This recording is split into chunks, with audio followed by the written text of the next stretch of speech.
I should have mentioned Senator Schumer's book is called Positively American. In the personal story segment tonight, do you believe in God? Increasingly, fewer Americans do. According to a Pew poll, 12% of us do not have a belief in a higher power, up from 8% in 1987, and that group includes agnostics. In Europe, the rise of atheism and of Gnosticism is stunning. According to a Zuckerman study, in Sweden, as many as 85% of the population are non-believers. Japan, 65%. France, 54%. And in Britain, 44% do not believe in God in Great Britain. Listen now is a man who understands that position. Richard Dawkins, the author of the mega-selling best book, The God Delusion. I think it takes more faith to be like you, an atheist, than like me, a believer, and it's because of nature. You know, I just don't think we could have lucked out to have the tides come in, the tides go out, sun go up, sun go down. Don't think it could have happened.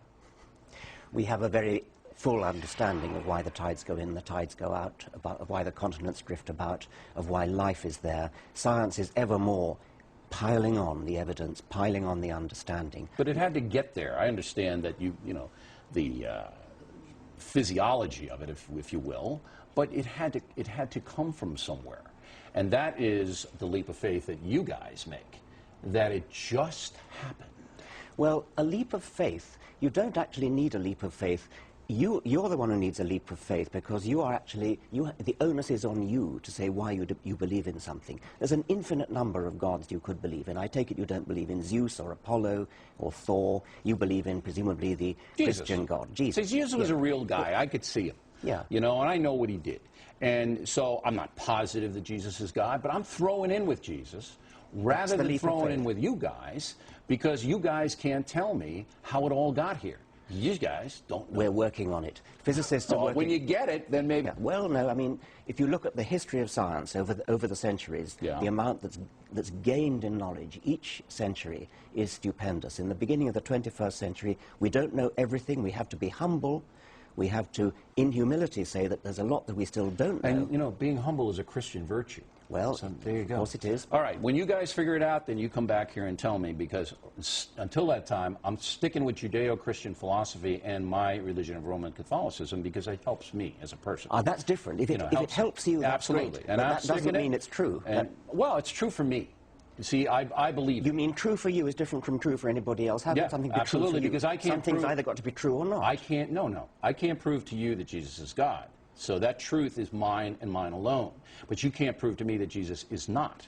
So you have to stay in your little You can't belief prove system. that Zeus is not. You can't prove that Apollo is not. Or Well, I saw Apollo, man. He was down there. He's not looking good. Now, we also differ in the sense that you feel that religion has been a bane, B-A-N-E, to civilization, and I feel atheism has. And I will point to the worst mass murderers in modern times: Hitler, Stalin, Mao, and Pol Pot. All confirmed atheists, all people who wanted to wipe out religion. Now, I know you can point to the Crusades and you can point to Al-Qaeda right now. I mean, it's there, and there's no question. But I say I'm throwing in with the founding fathers of the United States, which saw religion, spirituality, as a moderating influence, as a good thing if people embrace the true tenets. Go ahead. The founding fathers of the United States were secularists above all. Some of them were religious, some of them were not, but they were above all secularists who believed in keeping church and state They separate. had to because of the oppression in Europe. That was what they were, right. Precisely. But I mean, almost all of them, they all said a prayer before their deliberations. In their letters, and I have almost all their letters, they all reference the deity. Our Declaration of Independence references heavily.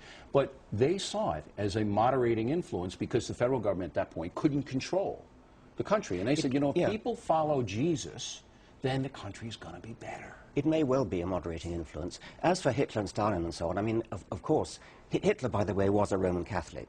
No, he never was. He was raised in that home, yeah, well, but he rejected it early on. We can dispute that. Stalin was an atheist, no question. But Stalin did the bad things he did, not because he was an atheist. I mean, Hitler and Stalin both had moustaches, but we don't say it was their moustaches that made them evil. I don't think they had any moral foundation, any of those guys. I will say, I don't either. Your book is fascinating, and, you know, congratulations on your success. Thanks for coming on in here. Thank you very much indeed.